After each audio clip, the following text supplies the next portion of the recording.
Today is the start of the Advent season. It's a time when the church gathers to wait for the Christ child's birth. It's a time of lights, carols, giving, and worship services. It's a time to prepare our hearts for the renewing of Christ living in us. The beauty of the church calendar is that we celebrate the life of Jesus each year, from his birth to his resurrection. I read that Advent first appeared in writings back in the 5th century. And the name really came from the Latin Adventus, which means coming or arrival. And its purpose was to anticipate the coming of Christ in 3 different ways: the Nativity, the second coming of Christ, and then the renewal of Christ within each of our hearts. During Advent, we remember the past by retelling the nativity story and family stories of Christmas times of loved ones who are no longer with us.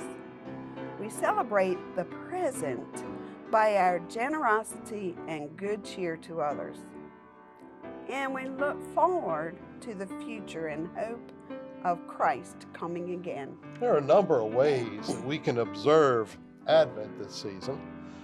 One of the most favorite ones that families have used has been the Advent calendar. I remember with our family, the kids would open up each day, the little window each day, and read the Bible verse and get a little treat. And today we do a lot of daily devotions for the Advent season. Lights. Advent is a time for lights. We light the candles and the Advent candles in church, and we decorate our homes with lights. We put lights in the windows. The lights is confirming God's light into the world. Music's another way we can observe Advent.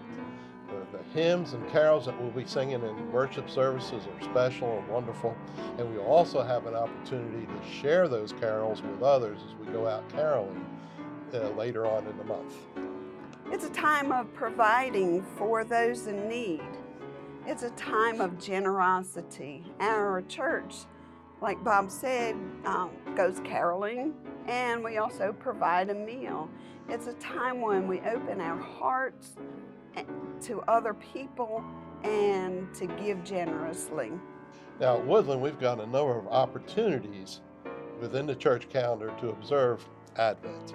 Each one of our worship services over the next 4 Sundays will cover a different aspect of Advent. We will also have a Lessons and Carols worship service on Christmas Eve. And then on Sunday, the Sunday right after Christmas, we'll have a Moravian Love Feast. We wish for you an enriching and joyful Advent season and a Merry Christmas.